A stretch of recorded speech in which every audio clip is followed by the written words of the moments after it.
dit Seigneur soit avec nous. Amen. Nous parlons sur la mutation du cœur. Un homme sage, il dit, le cœur d'un sage, le cœur du sage est à sa droite, et le cœur de l'insensé à sa gauche.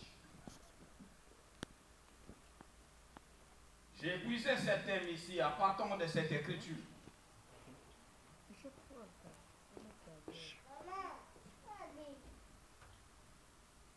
Un homme sage, celui qui dit cette écriture, c'est le frère Salomon, qui dit que le cœur du sage se trouve à sa droite et celle de l'insensé à sa gauche.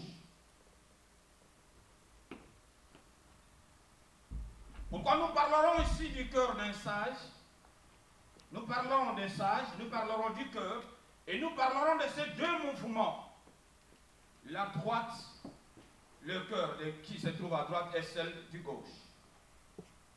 J'attire l'attention de tout le précieux bien-aimé dans le Seigneur, que nous suivrons, j'ai dit, de près ou de loin par cet enseignement, tout en sachant que,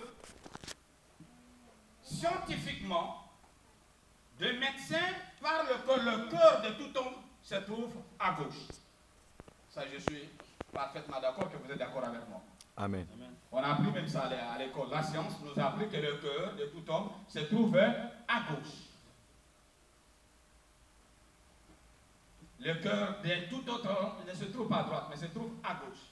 Ça, c'est la science qui nous a appris. Et je dirais c'est vrai. D'après la science, c'est vrai. C'est comme ça.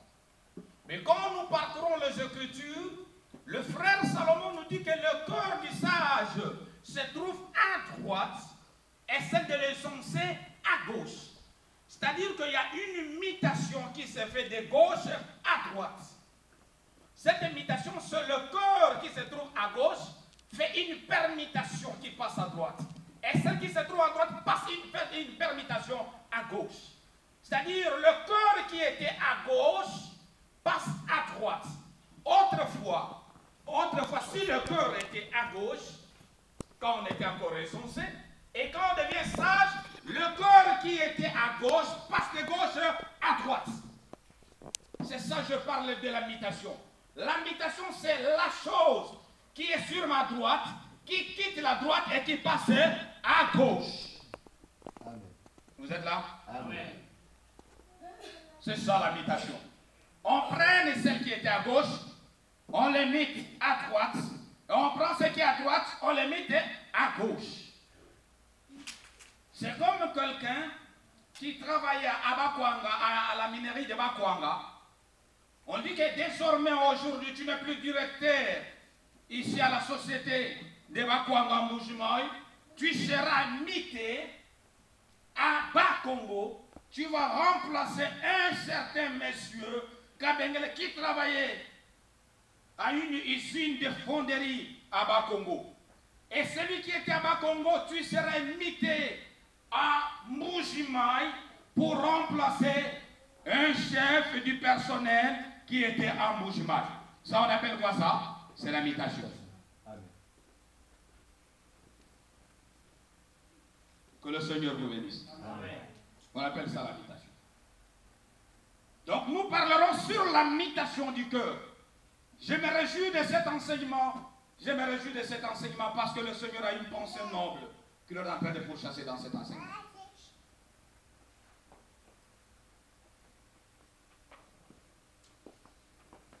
Il dit le cœur du sage se trouve à droite et le cœur de l'insensé à gauche. Il parle de gauche et il parle de la droite ici. C'est qui? C'est le frère Salomon qui parle ici. Je veux juste que le peuple sache bien que la droite et la gauche n'est rien que deux mouvements, deux dispensations et deux sacerdoces. Amen. La gauche et la droite, c'est deux temps, c'est deux dispensations, c'est deux mouvements que Elohim a pu œuvrer. C'est-à-dire, Dieu a œuvré de gauche et à droite.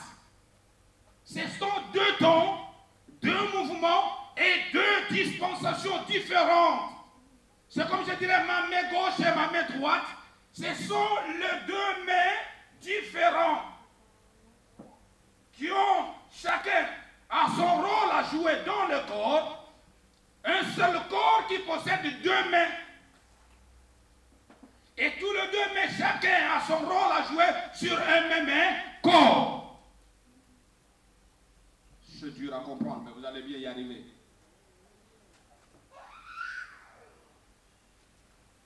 Tu as deux mains. Les deux mains se trouvent dans un seul corps. Si on la coupe, celle de gauche, c'est ton corps qui va souffrir. Pourquoi? Parce que c'est la main qui se trouve dans un même corps, mais qui a des fonctions différentes.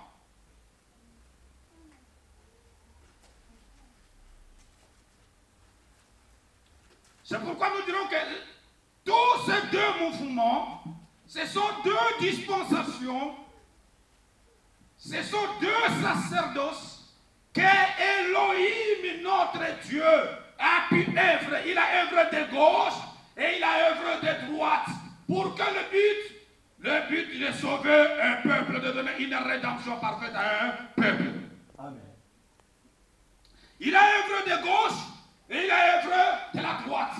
Tous ces deux mouvements, toutes ces deux dispensations que Dieu a pu œuvrer, c'est pour donner, unifier un peuple, c'est pour rédempter un peuple. Pour la rédemption d'un peuple, Dieu a œuvré de gauche et à droite.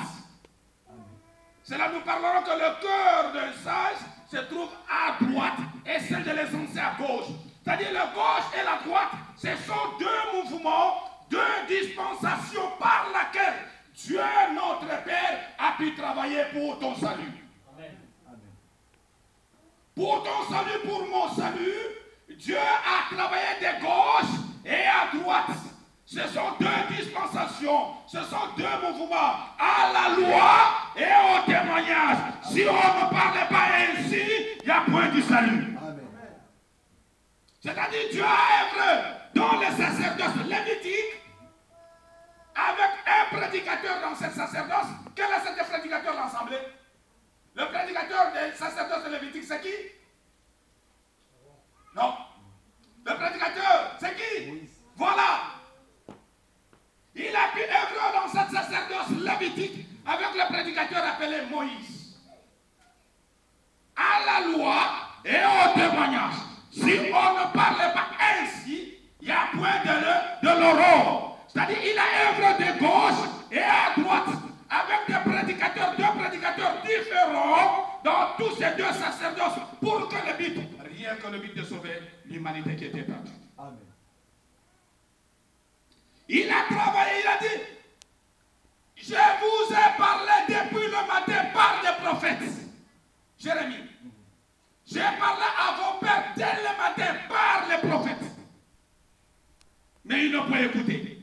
C'est-à-dire, revenez-vous sur le message que je vous ai prêché. Que toute l'apparition d'un prophète au milieu d'un peuple, c'était l'apparition de Dieu lui-même au milieu de son peuple. Conférez-vous, Jésus donne la vie où il ressuscite le fils de la veuve de Naïm. Les habitants de Naïm disent que quand l'enfant était ressuscité, il dit, un grand prophète est apparu au milieu de nous. Et Dieu a fait quoi? Dieu a visité son peuple.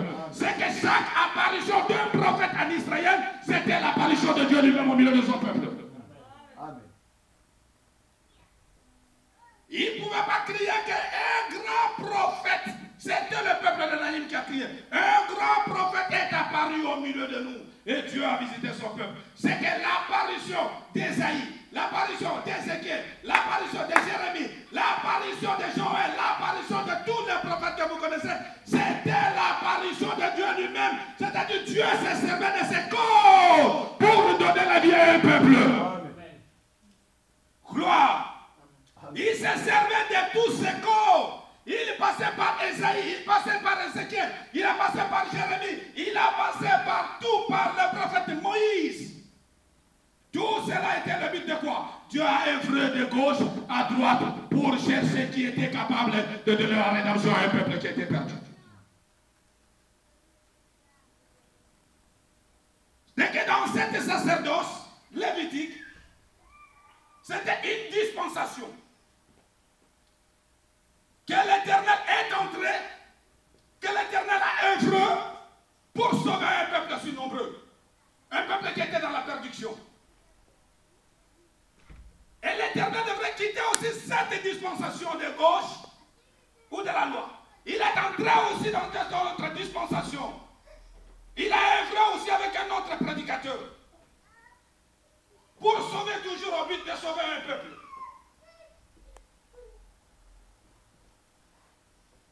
C'est que, pour bien que tu comprennes, que c'est tout, la gauche et la droite, ce sont deux mouvements, des dispensations, deux dispensations, que l'Éternel a pu travailler, que l'Éternel a pu œuvrer pour sauver son peuple.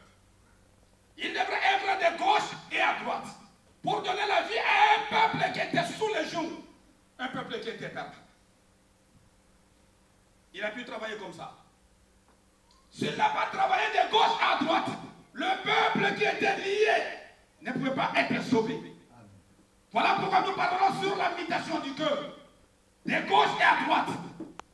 Mais aujourd'hui, nous ne parlerons pas de gauche et à droite, nous parlons juste de ces deux mouvements et du cœur. Parce qu'elle a bien dit que c'est le cœur de nos messages qui se trouvait à sa droite. Je veux mieux que l'ensemble comprenne qui est un homme sage ici. J'ai parlé de deux mouvements. Je parle maintenant d'un homme sage. Un sage, c'est qui? Je suis juste au début de cet enseignement. Je veux que le Seigneur vous donne la compréhension de comprendre ces deux mouvements. Et quand nous y allons entrer petit à petit dans notre enseignement, tu ne seras pas perdu tout au fil de notre voyage.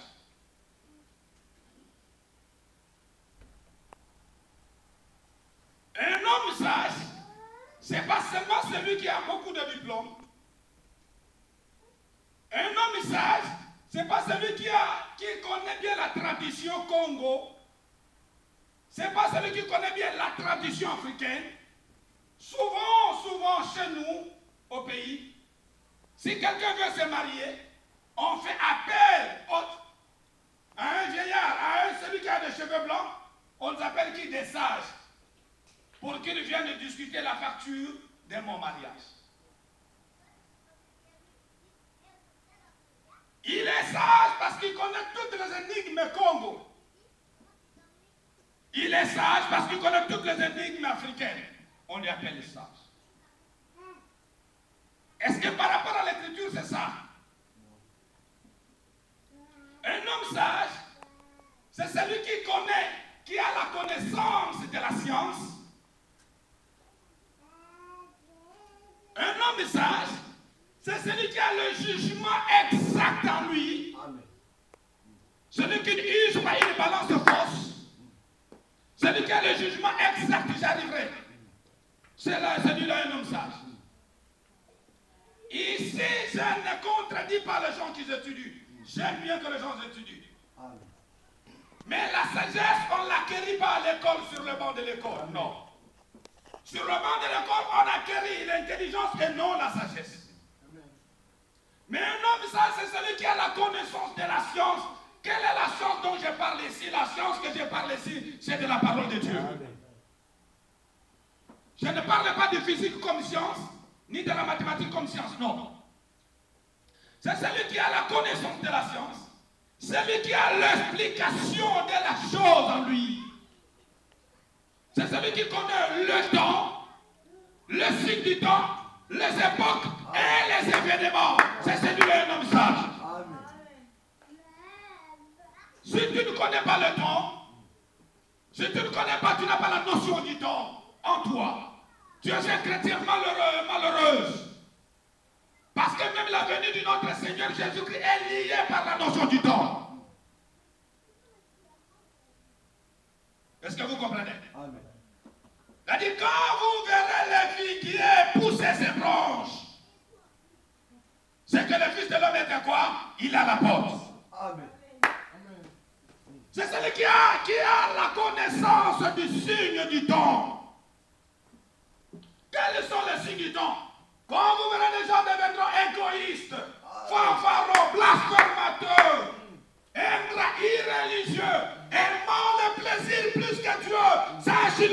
Fils de l'homme est à quoi? Il est à la porte. Un homme sage, c'est celui qui a la connaissance de tous ces signes. Quand il voit les signes, il dit non, cela lui interpelle à quelque chose, que le Fils de l'homme est là à la porte. Amen. Il dit quand tout le monde criera paix et sûreté, une ruine soudaine le fera quoi? Le atteindra. Un homme sage, il doit avoir la connaissance de toutes ces choses. Quand vous verrez aujourd'hui le mariage, c'est pour tous. Que tout le lecteur de la Bible fasse attention, tout en sachant que c'est ça même la ruine de ce monde. C'est ça même le Seigneur qui est descendu à Sodome à Gomorrhe. Il a neutralisé, il a détruit parce qu'il a vu la méchanceté de l'homme monter vers lui. Et l'homme ça, c'est celui qui a la connaissance de la science, qui a la connaissance du cycle du temps de la fin, qui a la connaissance des événements et des époques. Il a la connaissance même des énigmes. C'est ça un homme sage que la Bible demande ici. C'est pas parce qu'on a les cheveux blancs, on a des barbes blancs comme moi, on peut te dire que je suis un homme sage. Non, c'est parce qu'on a une grande chauve comme mon frère qui vient, c'est alors que dira qu'on est sage. La sagesse, c'est pas la chauve, la sagesse, c'est pas le barbe. La Bible dit, c'est pas l'âge qui rend capable le jugement. Ni la vieillesse. Non. Vous êtes là. Amen. Que Dieu bénisse cet enseignement. Amen. Et que le Seigneur vous bénisse aussi. Amen. Le Seigneur dit, dans le livre de Frère Job, c'est pas l'âge qui procure la sagesse. Amen. Amen. Amen. C'est pas l'âge qui procure la sagesse, ni la vieillesse qui rend capable de juger. Mais en réalité, dans l'homme, c'est quoi? C'est l'esprit. Amen. Amen. C'est-à-dire, on peut être vieux en âge, mais on n'est pas sage. Amen.